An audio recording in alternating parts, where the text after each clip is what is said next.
Hello বন্ধুরা, কেমন আছো তোমরা? আশা করি সবাই ভালো আছো। আলোর রান্নাঘরে তোমাদের সবাইকে স্বাগত। আজ আমি তোমাদের সাথে একটা চিকেনের রেসিপি শেয়ার করব।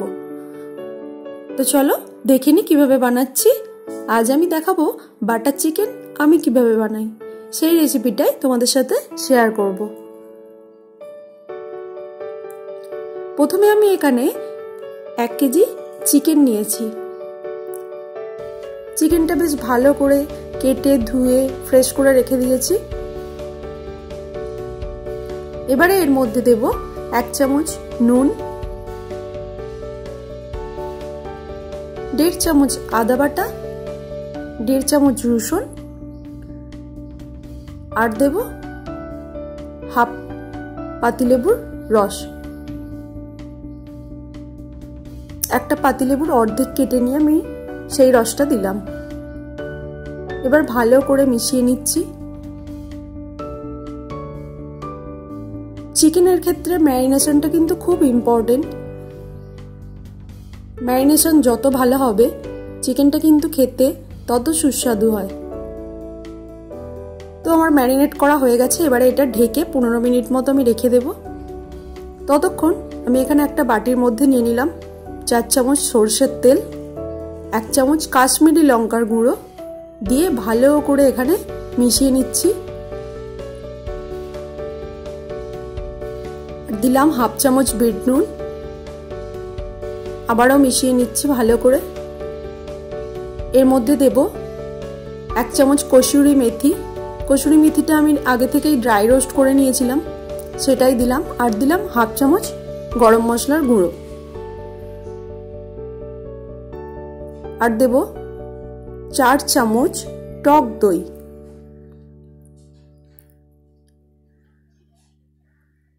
এই সবকটা উপকরণ খুব ভালোভাবে মিশিয়ে নিতে হবে।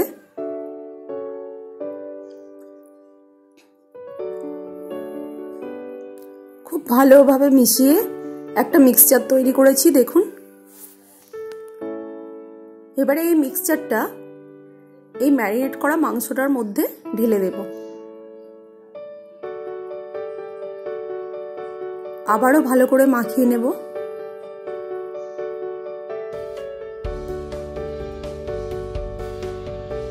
বেশ ভালো করে নেড়ে চেড়ে মিক্সচারটা যাতে সব জায়গায় সমানভাবে মাখানো হয় সেই রকম ভাবেই ভালো করে নেড়ে চেড়ে মাখিয়ে নিচ্ছি।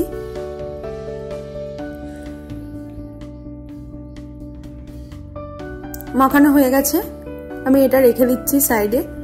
এবারে প্যানের মধ্যে নিয়ে নিলাম সরষের তেল। খুব অল্পই সরষের তেল দিয়েছি।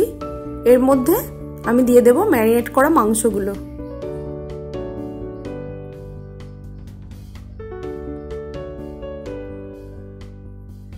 মশলাগুলো কিন্তু দেব না, শুধু সেখান থেকে মাংসের পিসগুলো তুলে নিয়ে আমি ভেজে নেব।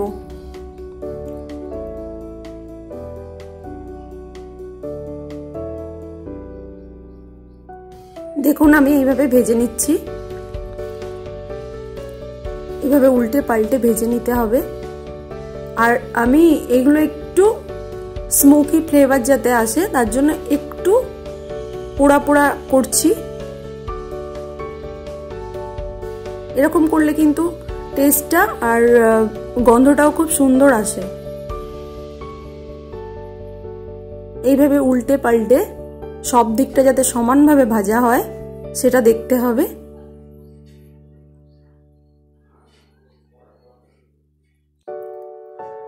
চিকেনটা বেশ ভালোভাবে ভেজে নিচ্ছি।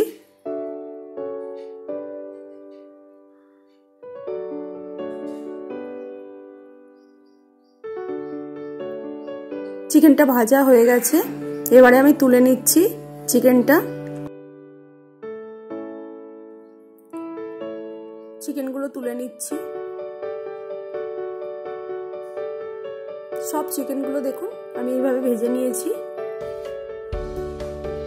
একটু স্মোকি ফ্লেভারের জন্য সবকটা চিকেনই আমি বেশ একটু লাল লাল এবং একটু পুড়ে যায় যাতে সেইভাবে ভেজেছি।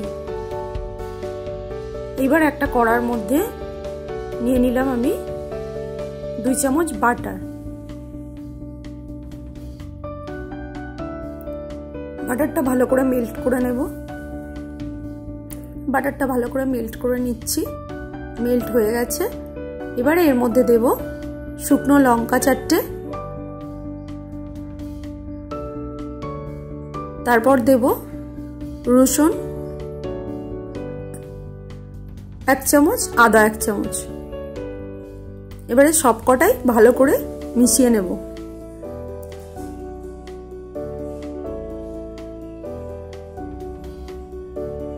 এটা একটু ভাজা ভাজা হয়ে গেছে।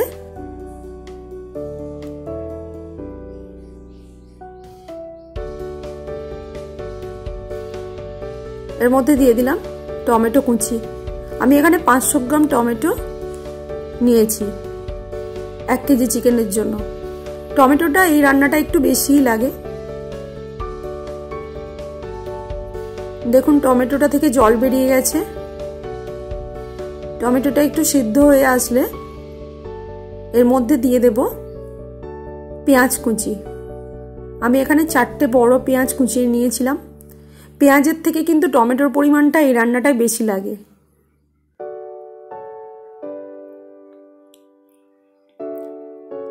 আমি এখানে 1 কেজি চিকেনের জন্য 4টে পেঁয়াজ ইউজ করেছি, বড় সাইজের।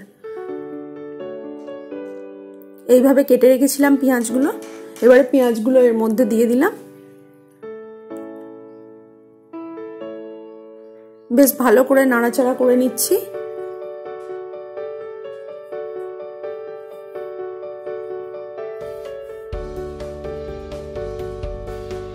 একটু ঢেকে নেব 2-3 মিনিটের জন্য। এর মধ্যে দিয়ে দিলাম কাজু বাদাম 10-12টার মতো।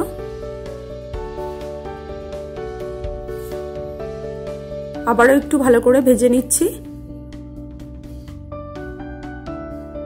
দেখুন সবকটা মোটামুটি ভাজা হয়ে গেছে। এই পর্যায়ে এটাকে একটু ঠান্ডা করতে দিয়ে দেব। এবারে এটা মিক্সিং বোলে দিয়ে দিচ্ছি।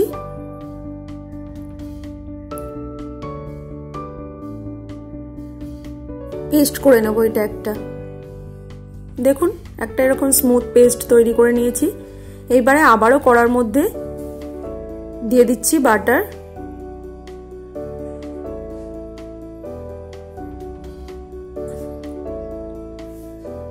বাটারটা মেল্ট হয়ে গেলে এর মধ্যে দেব শুকনো লঙ্কার গুঁড়ো 1 চামচ,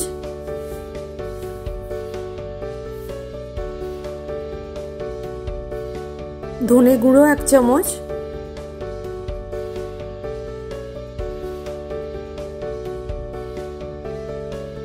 আর দেব জিরে গুঁড়ো 1 চামচ।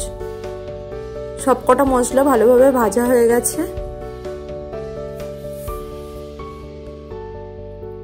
ভালো করে মশলাটা ভাজা হয়ে গেলে এর মধ্যে দিয়ে দিলাম পেস্টটা, যেটা আমি মিক্সিতে পেস্ট করে রেখে দিয়েছিলাম সেই পেস্টটা।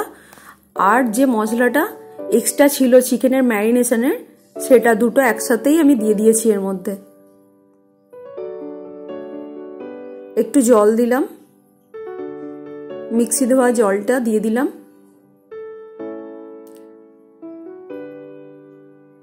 এবারে এটাকে ছেড়ে দেব ফুটতে। একটু নুন দিলাম। ঢাকা দিয়ে 2-3 মিনিট ফুটিয়ে নিয়েছি ঝোলটা। এর মধ্যে দিয়ে দিচ্ছি ভেজে রাখা চিকেনগুলো। সব চিকেনটাই আমি দিয়ে দিয়েছি।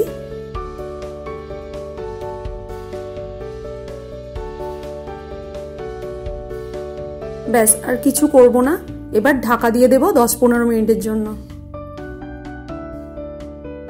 দেখুন মোটামুটি মিডিয়াম টু লো আঁচে আমি 10-15 মিনিট এটাকে হতে দিয়েছি। চিকেনটা একদম রেডি। এর মধ্যে দিয়ে দিচ্ছি রোস্ট করে রাখা কসুরি মেথি 1 চামচ, আর দিয়ে দিলাম ফ্রেশ ক্রিম 2 চামচ, আর দিচ্ছি 2 চামচ মধু। ব্যাস আর কিচ্ছুই দেব না। এবার ভালো করে এটা নেড়ে চেড়ে মিশিয়ে নেব এর সাথে।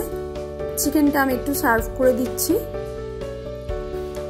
এইভাবে কিন্তু বানালে এটা নান, লুচি, পরোটা বা রাইস এগুলোর সাথে এটা কিন্তু খুব ভালো যায় বাটার চিকেনটা, জানেন তো, আর দারুণ খেতে হয়। তো রেসিপিটা যদি ভালো লেগে থাকে একবার প্লিজ বাড়িতে ট্রাই করবেন। আমি একটু গার্নিশ করে দিচ্ছি। আর আমার এই রেসিপিটি যদি ভালো লেগে থাকে তাহলে প্লিজ চ্যানেলটি লাইক, কমেন্ট এবং সাবস্ক্রাইব করবেন, করে পাশে থাকা বেল আইকনটি প্রেস করে দেবেন আমার চ্যানেলের নতুন নতুন রেসিপি পেতে। আমার চ্যানেলটি ফলো করুন আর আপনারা এইভাবে পাশে থাকুন।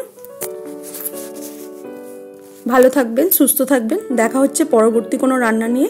ততক্ষণ টাটা।